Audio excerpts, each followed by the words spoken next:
Hi hello friends, welcome back to media talks. நான் உங்கள் மௌனிகா. ஆக்சுவலாக நம்ம மகாநதி சீரியல் தான் வந்து பார்த்திங்கன்னா லாங்கஸ்ட் ரன்னிங் சீரியல். மகாநதி மட்டும் கிடையாது, மகாநதி அண்ட் சிறகடிக்க ஆசை சீரியல். இது ரெண்டு தான் வந்து பார்த்திங்கன்னா இப்போ கரண்ட்டாக விஜய் டிவியில் லாங்கஸ்ட் ரன்னிங் சீரியல். அதாவது சிறகடிக்க ஆசை சீரியல் வந்து 9:30 ஸ்லாட்டில் போயிட்டே இருப்பாங்களாம். அது ஸ்லாட்டில் வந்து 9 o'clock ஸ்லாட், சாரி.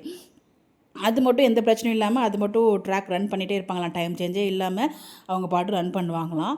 அது கூட வந்து இந்த ஒரு சீரியலில் பல இடத்துல, அதாவது பல அடிகள் கொடுத்து இந்த இடத்துக்கு போ அந்த இடத்துக்கு போ அப்படின்னு மாற்றி மாற்றி சேனல் டைமும் கொடுத்து நாங்கள் வந்து இருந்தும் நாங்கள் நல்லா பர்ஃபார்ம் பண்ணாலும் எங்களை வந்து பார்த்திங்கன்னா ஏதாச்சும் ஒன்று பண்ணுங்கிற முடிவோடு காத்துட்ருப்பாங்களா. என்னங்க நியாயம் இது? சரி விடுங்க, அவங்க பண்ணிட்டு போட்டோம். 6:30 ஸ்லாட்டில் மகாநதியை தவிர வேறு நீங்கள் எந்த சீரியலில் போட்டாலும் உங்களுக்கு ஸ்லாட் லீடரில் வரவே முடியாது. நான் அடித்து சொல்கிறேன், எழுதி தரேன், நீங்கள் வேணால் பாருங்கள். ஏன்னா இப்போ வரப்போகிறது சிந்து பைரவி சீரியல். அந்த சீரியல் வந்து ரொம்ப கேவலமான ஒரு ஸ்டோரி லைன். ஆக்சுவலாக எனக்கு பிடிக்காது. நான் வந்து தப்பாலாம் சொல்ல வரல.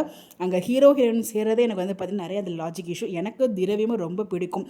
ஈரமான ரோஜாவே சீசன் 1 சீசன் 2 அதுக்கப்புறமா அவர் பண்ண வீட்டுக்கு வீடு வாசப்படி சீரியலுமே அவரோட கேரக்டர் ரொம்ப டேமேஜ் பண்ணாங்க.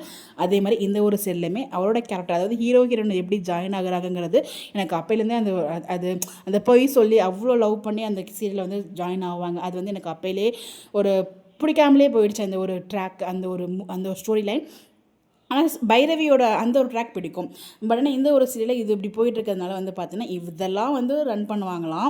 ஆனால் நல்லா போயிட்டுருக்கு. அவ்வளோ ஃபேன் பேஸ் இருக்க சீரியல் வந்து ஏதாச்சும் பண்ணிட்டே இருப்பாங்க. இதை வந்து பார்த்திங்கன்னா இப்போ 6:30 ஸ்லாட்டுக்கு மாற்றுறாங்க. அப்படிங்கிறப்போ அவ்வளோவா பார்க்குறதுக்கு வாய்ப்புகள் மிக குறைவு தான். ஸ்லாட் லீடர் ஆகிறதும் மிக குறைவு தான். ஆல்ரெடி அவங்க 7 o'clock ஸ்லாட்லேயே ரேட்டிங் ரொம்ப கம்மியாக தான் வாங்கிட்டு இருந்தாங்க. இப்போ 6:30க்கு மாறும்போது இன்னும் ரேட்டிங்ஸ் கம்மியாக தான் ஆகும்.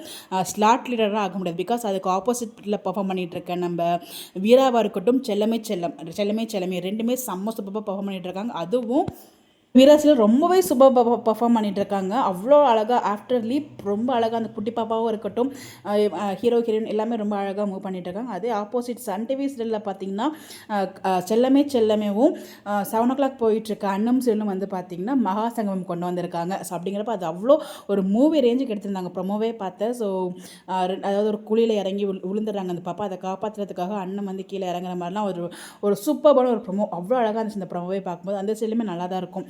செல்லமே ஒரு குழந்தைங்களை வச்சு ரொம்ப அழகாக மூவ் பண்ணிட்டு இருப்பாங்க. அந்த சீரியல் வந்து அங்கே டெலகாஸ்ட் பண்ணுறாங்க. இது ரெண்டு பேரையும் கம்பேர் பண்ணும்போது சிந்து பேரியோட வாட்சிங் அந்த பர்சன்டேஜ் வந்து கண்டிப்பாக கம்மியாக தான் ஆகும். ஸோ கண்டிப்பாக சிந்து பேரிக்கு டிஆர்பி அடி வாங்கும். அதுவும் அடுத்த வாரம் நல்லாவே அடி வாங்குங்கிறது ரொம்ப ஸ்ட்ராங்காக நான் சொல்கிறேன். நமக்கு இந்த இடத்துல ஒரு எக்ஸ்ட்ரா ஒரு ஹாப்பி தான் இதை நினைக்கும் போது. அந்த ஸ்லாட்டில் அந்த டிஆர்பி வாங்குகிறோம், ஸ்லாட் லீடராக இருக்கணும். அதுக்கு முக்கியமான காரணம் வீக் ஆஃப் ஃபேன்ஸுங்கிறது டீமுக்கும் தெரியும், நமக்கும் தெரியும், எல்லாருக்குமே தெரியும். ஸோ இப்போ அந்த ஃபேன்ஸோட சப்போர்ட் எல்லாமே 6:30க்கு வராது, 6 o'clock போகும். 6 o'clock நல்ல ஸ்ட்ராங்கான ஸ்லாட் லீடரை நம்ம மகாநதி இருப்பாங்க, அதில் எந்த டவுட்டுமே இல்லை. பட் 6:30க்கு கண்டிப்பாக ஒரு டிஆர்பி அடி வாங்கும். நோட் பண்ணிகிட்டே இருங்க. அதுக்கான காரணம் இதுதான். ஸோ கண்டிப்பாக இப்போ வீக் ஆஃப் ஃபேன்ஸுமே இந்த ஒரு நோக்கத்தில் தான் இருக்காங்க. இனிமேல் வந்து 6:30க்கு வீராவோ இல்லை செல்லமே அதுதான் பார்க்க போகிறோம் அப்படின்னு சொல்லிட்டு ஃபேன்ஸ் அவ்வளோ ஸ்ட்ராங்காக இருக்காங்க. நிறைய பேர் ஓப்பனாகவே சொல்கிறாங்க. ஸோ அந்த ஸ்லாட்டில் நாங்கள் வந்து வேறு சீரியல்ஸ் தான் பார்ப்போம், கண்டிப்பாக டிஆர்பி அடி வாங்குங்கிறதுக்கு ரொம்ப சேலஞ்செலாம் கொடுத்துட்டு இருந்தாங்க நிறைய பேர். அது நம்மளால பார்க்க முடிச்சு. பிகாஸ் அந்தளவுக்கு வெக்ஸ் ஆகிட்டாங்க டீம், அதாவது ஃபேன்ஸு. பார்ப்போம் எந்த லெவலுக்கு வருது அப்படின்னு சொல்லி டிஆர்பி பார்க்கும்போது நமக்கு தெரிஞ்சிடும் இங்கே யார் வந்து அடி வாங்க போகிறாங்க அப்படின்னு சொல்லிட்டு பார்க்கலாம். வெயிட் பண்ணிகிட்டே இருக்கேன் நானும் அந்த நெக்ஸ்ட் வீக் டிஆர்பிக்காக. நீங்களும் செல்லமேவும் அன்வியராகவும் பாருங்கள்.